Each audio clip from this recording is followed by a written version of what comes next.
Kejadian pasal 44. Sesudah itu diperintahkannyalah kepada kepala rumahnya, isilah karung orang-orang itu dengan gandum, seberapa yang dapat dibawa mereka, dan letakkanlah uang masing-masing di dalam mulut karungnya.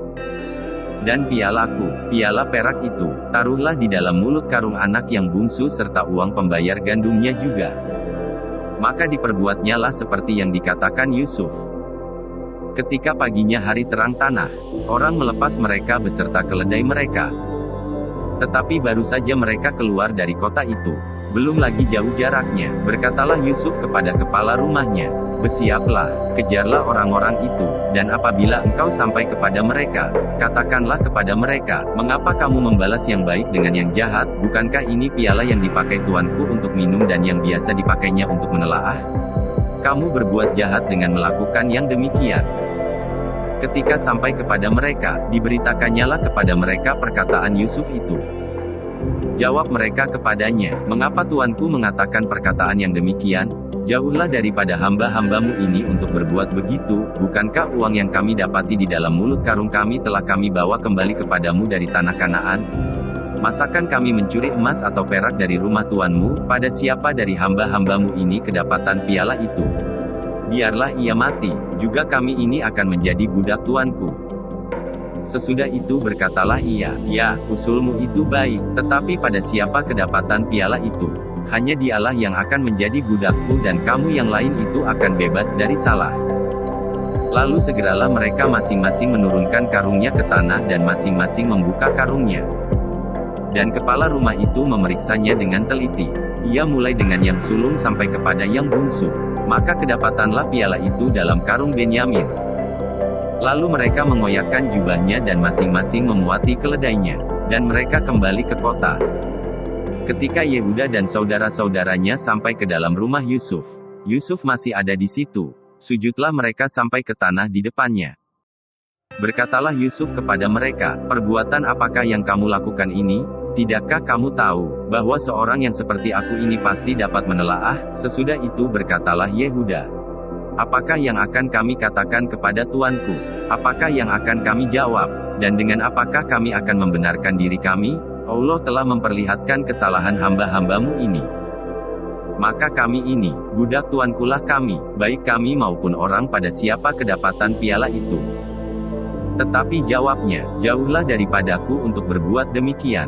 Pada siapa kedapatan piala itu, dialah yang akan menjadi budakku. Tetapi kamu ini, pergilah kembali dengan selamat kepada ayahmu." Lalu tampillah Yehuda mendekatinya dan berkata, "Mohon bicara tuanku, izinkanlah kiranya hambamu ini mengucapkan sepatah kata kepada tuanku dan janganlah kiranya bangkit amarahmu terhadap hambamu ini. Sebab tuanku adalah seperti Fir'aun sendiri. Tuanku telah bertanya kepada hamba-hambanya ini, 'Masih adakah ayah atau saudara kamu?' Dan kami menjawab, 'Tuanku, kami masih mempunyai ayah yang tua dan masih ada anaknya yang muda, yang lahir pada masa tuanya. Kakaknya telah mati, hanya dia sendirilah yang tinggal dari mereka yang seibu. Sebab itu ayahnya sangat mengasihi dia. Lalu tuanku berkata kepada hamba-hambamu ini, 'Bawalah dia kemari kepadaku, supaya mataku memandang dia.'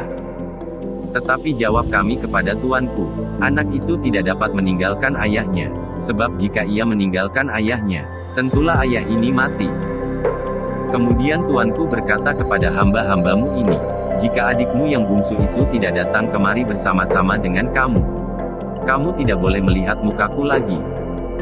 Setelah kami kembali kepada hambamu, ayahku, maka kami memberitahukan kepadanya perkataan tuanku itu.' Kemudian ayah kami berkata, 'Kembalilah kamu membeli sedikit bahan makanan bagi kita.'